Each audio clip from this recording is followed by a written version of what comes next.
Welcome back, everyone. Today we're going to be doing the thermostat housing assembly for this 2004 Honda Accord with the 2.4 liter engine in it. The customer is actually my daughter's old soccer coach, so we're helping them out. The shop quoted them, I think, like $1,300 for this repair. Which I mean, I looked up the labor guide and timeline and parts and everything for it.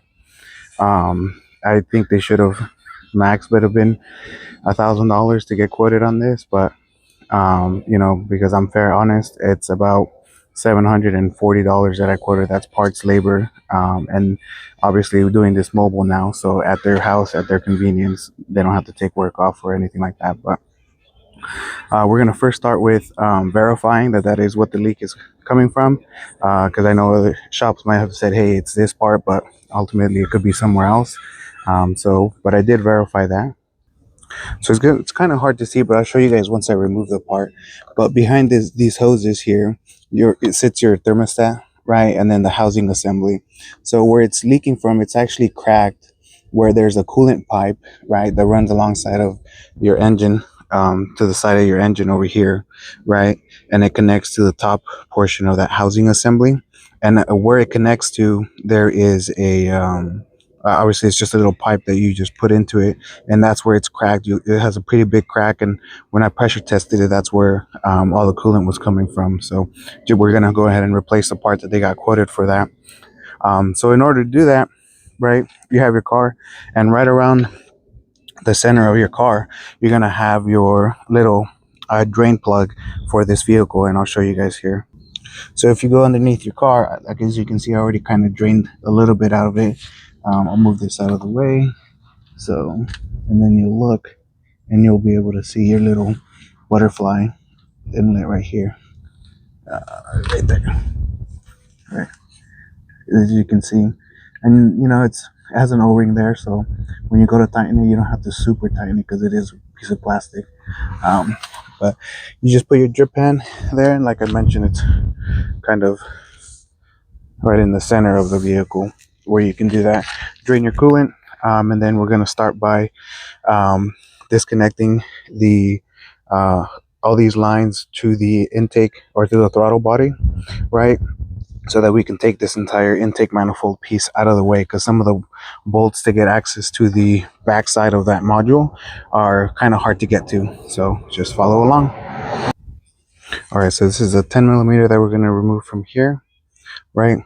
We're going to also remove this clamp here, right? Get some pliers, pull that out, pull this out, pull this PCV hose here right out, so that we can take this entire hose assembly out of the way, so you can get access to some of the connectors and other probably pipes that we're going to have to remove to get access to it. So 10 millimeter, some clamps here, and then another 10 millimeter here to get this out. So as like I mentioned, so this hose was hidden that we need to take out, so it's just another clamp that's on the back side of the intake boot that we have to remove. All right, so we'll take the electrical connector off, just a clamp or clip, and then pull. We're going to remove this hose here as well to get access to the move that out of the way. And then this should have just a couple more things to disconnect, like these two hoses here, right? And then the wiring harness for the fuel injectors. We're going to have to maybe disconnect the connector here, remove it off of its clips so we can move it out of the way. And I love to use this lubricant, right? Silicone lubricant. You just spray, you break the hose loose, right, back and forth, and then you spray some of that lubricant in there, and the hoses just slide in and out, no issues. You don't have to fight them, anything like that, because that coolant one right there was hard to get to. But we're going, but like I said, with that silicone spray, it's so easy to remove. So like I mentioned, these two hoses are gone. We're going to now disconnect the connector here, down here, and then remove the clips that are on there as well. Okay, so you not only do you have to remove these little clips here for this connector, you also have to disconnect the bracket, because once we are getting ready to remove the intake, right, this is then attached to the intake, so it needs to be removed from there as well. So we believe everything on the throttle body should be out of the way so that we can remove it. And I don't think we're actually gonna have to remove the harness from the fuel injector. So we're just gonna now start to remove the bolts. Actually, before that, we're gonna remove this little box right here, so that it can give us enough more room to remove the intake. Well, once we're ready for it, there's some clips under here that are hidden, right? So you're gonna have to remove this in front cowl assembly, which is just little clips that you get a screwdriver and then get underneath and pull up. I'll show you guys. Yep, just like that. They clip up, right? And then you can pull the holders in place out of the way. So just do that for all of these, and then there's two here once you get everything removed. Okay, so there's a bolt that you're gonna need to remove right there to get this assembly out right here. And then that will give you more space than I have here, because there's a bracket. You see where my socket is there? It's one bolt that holds a bracket to hold the intake manifold from the bottom. You can kind of see the two places where they get screwed on, here and here, the intake, right, from that same bracket. But it's easier just to remove that one bolt over there than the other two, and they're least accessible if you're trying to do everything from up top. All right, so that bolt that we removed over there, right, it's a 10 millimeter. Like I said, it gives you enough room to move this out of the way to get to that bolt that you see for the intake right here, right? There are 12 millimeter, right? And then there's a 3, 5, 6, 7. There's 4 and 4 towards the bottom, right? And then the two nuts that are here, 12 millimeters. And this is the setup that you can get to access to anything. It's just 12 long with a the 3-inch extension, right? And you can pretty much get to all of these bolts, to include the one down at the bottom to remove the bracket that I was mentioning earlier. So from there, you just remove it, all the bolts.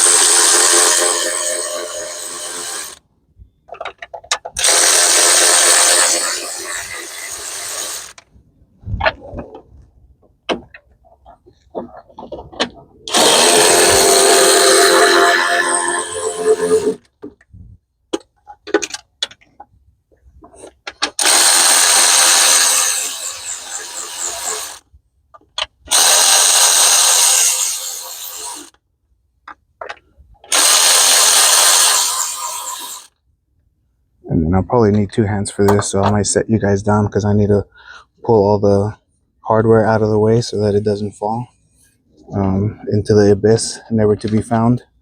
Um,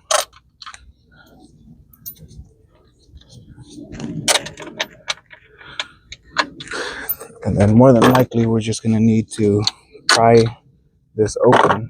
For these hoses right here, for the evap system that go to your purge valve, right? I disconnected one from the purge valve and then one from the intake. So the one in the intake gets connected there, and then the other one is routed to probably the tank, back to the fuel tank. So,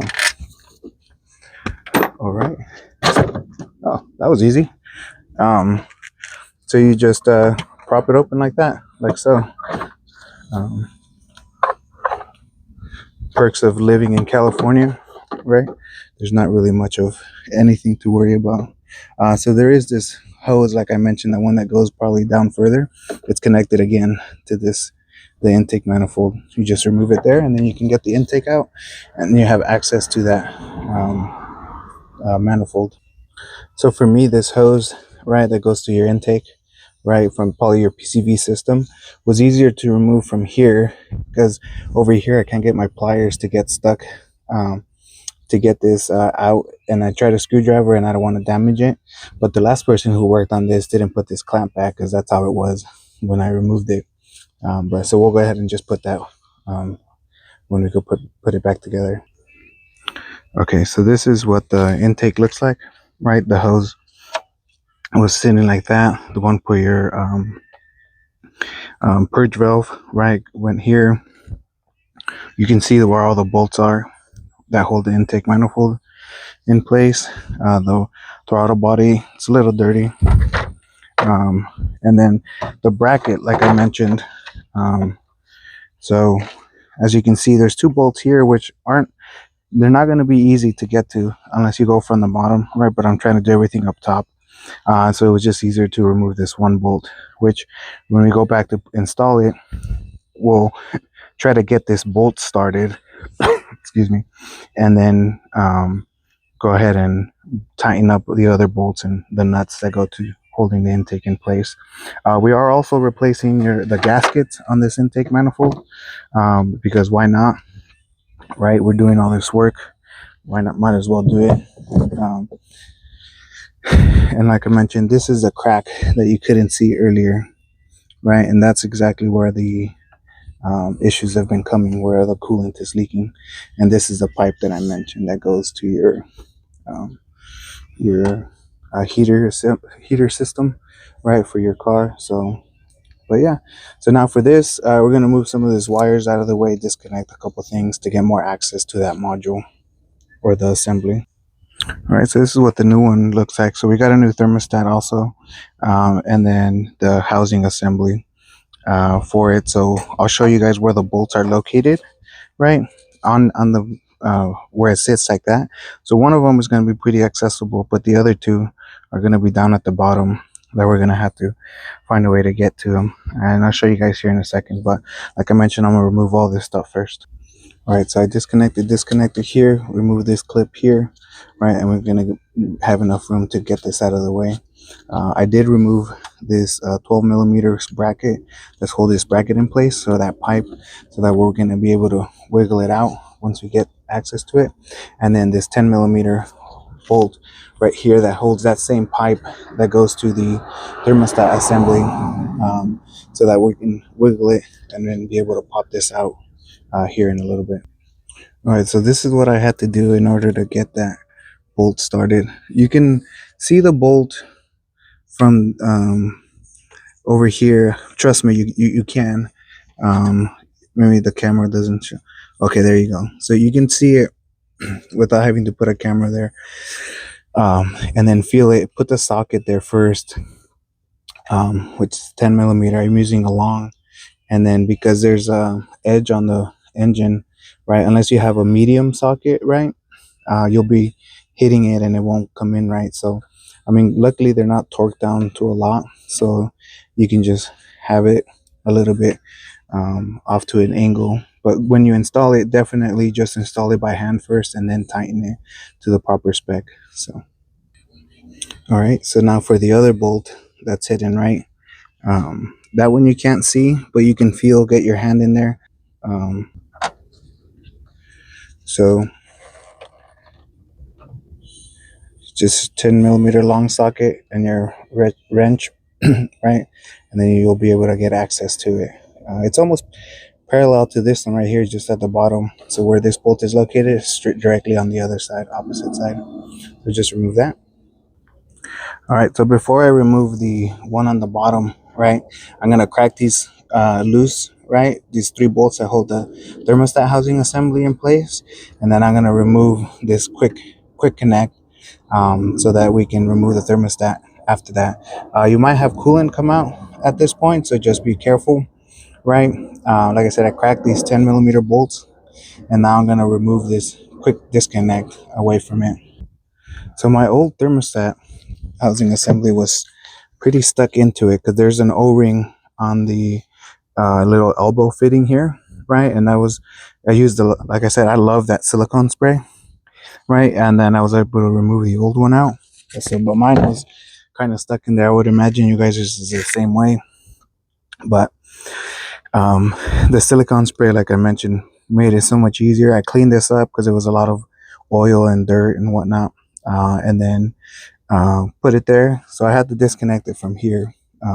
The other thing that I had to do to make just the life easier or the work easier is disconnect the alternator connection. So your 12 volt connection here, 10 millimeter, a clip here, and a clip down here, and then I moved it out of the way. And I have a rag over it because it's still connected to your 12 volt. So if it touches anything negative or grounded, it'll short out. So just if you're going to remove that, just make sure to put a little towel. But like I said, the only bolts that I have left here are the ones, this 10 millimeter here and the one at the bottom that I'll remove. Like I mentioned, now it's the last bolt. I removed the bottom one not too long ago. Right, so move this, set it aside, and then you can move this out of the way. Just make sure you have your drip pan still right, because we still have quite a bit of stuff down there. And oh, this gasket was stuck to the engine itself. So but for that, like I mentioned, now with that out of the way, we'll be able to remove this pipe, right? Probably maybe with some pliers or something, and then along with this hose right here. Like I said, that silicone spray for me works wonders. I live by it. If you can get some, makes the job a lot easier. So here is the old housing assembly out, and it has, like you can see, that crack right there, which is where it was leaking from for this housing assembly. So we're going ahead and clean everything up and then install the new one. But I mean, this is toward the end of the video. Like I said, I'll clean this area up, right? Some brake clean and things like that, and then clean the surface of where the O-ring goes into it, and then we can call this job done. So once we've cleaned everything up, like I mentioned, I'm gonna spray with some silicone spray in here, right, and then over there, so that we can nice and easily put these things in. So like I mentioned, just silicone spray, and then we can get those two hoses back on. All right, so like I said, these hoses were super easy to get on. I started the bolts by hand, right? That one was a little bit tricky, the one in the back, but you know, just be patient not to cross thread it, and then once you get it in about halfway or so, then you can use your ratchet to try to get in there and finish tightening it up. Now I connected this hose for the thermostat, right? I haven't clamped it down because I'm gonna still need to move it around and whatnot and shift it. So I started this bolt by hand. I'm gonna start putting these other two and then tightening things down. So I'm installing this housing, right? But the tolerances are kind of pretty good because you start the bolt nice and good, and then you know how the bolts are tapered so that you can't over tighten them, otherwise you're going to crack the plastic, right? They seem to be going into position ever so slightly, but from here, all it is tighten these bolts up, right? Connect, if you disconnected your cables for your alternator, your clamps, your brackets, right, the bolts over here, and then we're going to clean this surface here and then replace the intake manifold gaskets as well. But your intake box, right, we're going to fill the car with coolant. We're going to burp the system, make sure there's no air bubbles, and then you'll be good to go. But as always, much appreciated, guys. Until next time, thank you.